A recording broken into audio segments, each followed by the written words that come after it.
আল্লাহ বাঁচাও আন্ডুদা ঠাস করে পড়ে যাইতেছে। Hi everyone, this is for my mini kitchen, this is the very very কাদা অবস্থা আমার এই জায়গা। মাননীয় স্পিকার, দিস ইজ জায়গা অনেক অনেক কাদু। অবশ্যই আপনি এই জায়গাটার দিকে একটু বিশেষ করে নজর দিবেন। অ্যান্ড দিস ইজ পন ভেরি ভেরি নোংরা ডাস্ট অবস্থা। বিশেষ করে আপনি সিটি কর্পোরেশনের কাছে কাইন্ডলি আমার জন্য বিশেষ করে ইনফরমেশন দিবেন, যাতে আমার পুকুরটা একটু ক্লিন করে দেওয়া যায়। কারণ দীর্ঘ 1 সপ্তাহ থেকে 2 সপ্তাহ যাবৎ আমার মিনি কিচেনের উপর কোনো যত্ন করা হয় না, সেজন্য আমায় পারতেছি না। অবশ্যই মাননীয় স্পিকার এদিকে একটু খেয়াল রাখবে। কালকে রাত্রে পোস্টে আমি তোমাদের কাছে জিজ্ঞেস করেছিলাম তোমরা কি আমাকে মিস করো অনেক। তোমরা ওখানে অনেকেই কমেন্ট করছো, আপু তোমাকে অনেক মিস করে। তুমি এর পোস্টে তো দেখি না আগের মতন।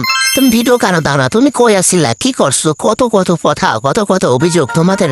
জাস্ট তোমাদের কাছে একটু ট্রাই করছিলাম পোস্ট করা যে তোমরা আমাকে কত পরিমাণে ভালোবাসো আর মিস করো কিনা। তা তো দেখি তোমরা আমাকে অনেকই ভালোবাসো। তাই ভাবলাম আজকে একটা ভিডিও দিই। অ্যান্ড আমি কিন্তু এখনো অনেক পরিমাণে বিজি। ভিডিও আমি এই 10 তারিখের আগে এখন পর্যন্ত আর দিতেই পারবো না। আজকে জাস্ট একটা ভিডিও করলাম কারণ তোমরা আমাকে অনেক পরিমাণে মিস করো, বিশেষ করে আমার ভিডিওগুলো সেই উপলক্ষে দেওয়া আর কি ভিডিও। আর এটা কিন্তু যেই সেই ডিম নয় রেলা, এটা হচ্ছে গুলের ডিম, বুঝছো? গুই লাইছিল আমাকে পারতে কালকে একটা ডিম পেরে দিছে দৌড়। আমি ভাবলাম ডিম না আমি ফাটাইয়ে রান্না করে মেনে কিচেনে সবাইকে নিয়ে খাবো। প্রেশার কুকারে যে কোনো কিছু রান্না করলে ইয়ামি যা আছে সবকিছু কিন্তু অনেক বেশি মজা লাগে। তাই ভাবলাম গুলের ডিমটা প্রেশার কুকারে রান্না ফালাই এরকম ম্যারিনেট করে।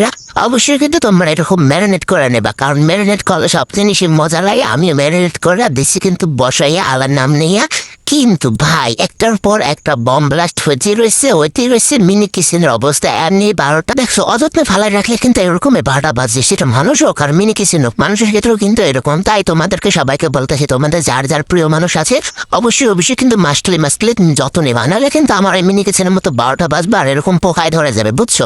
আমার মিনি কিচেনটা এরকম গোড়াপোক না কি কয় এটা এখন করতে আসছে। এদের কিন্তু আমি ধরে কোনো রকম ফালাই দিছি, কোনো রকম ভাগ্য ভালো ভাই আমার তরকারিতে পড়ে না। এই রে এদিকে প্রেশার কুকারে ফুটা দিয়ে আমার ডিম খানে টুকু আমার নাওয়া দেখছো একটার পর একটা মিস্টেক করে হলে গুলের আন্ডুখানি একদম ফুটা দিয়ে পরে যেতে ঠাস করে মানে কিছু কর না, খালি চুপচাপ দেখবা, বুঝছো? চোখ দিয়ে দেখবা যে আমি কিরকম আকাম করতেছি আজকে। আর ঠেলাঠেলি তো করতেই আছি, জীবনও প্রেশার কুকারে মুখটা শান্তি মতন খুলতে পারি নাই। আর আজকে কি খুলতে পারবো? আর আন্ডা খানো কিন্তু আমি ফালাইতে লইছি, হ্যাঁ কিন্তু আন্ডুখানে ফালাইতে পারি নাই। গুতাগাতি করে এবার আলগা করে কোনো রকমের আন্ডুখানে ফালাইয়া দিছি একটা বাডের উপরে, বাসা দিয়ে থালা আনতো মনে নেই, এটার উপর কোনো রকম রেখে দিছি ভাই। আর এটা খাইতে কিন্তু অনেক মজা হয়েছে আর টেস্টি হয়েছে। তোমরা চাইলে কিন্তু ট্রাই করতে পারো আমার মতন খাবারটা, কারণ খাবারটা বেশি মজা হয়েছে। বিশেষ করে আমার হাতের তৈরি রান্না বান্না তো মানে মজা থাকবে। আর এটা রেসিপিটা তো আমি বানাইছি, তাই না? টাটা বাই বাই, আবার দীর্ঘদিন পর তোমাদের সাথে দেখা হবে। টাটা, মনে রাখো আমাকে ভুলা যায় না।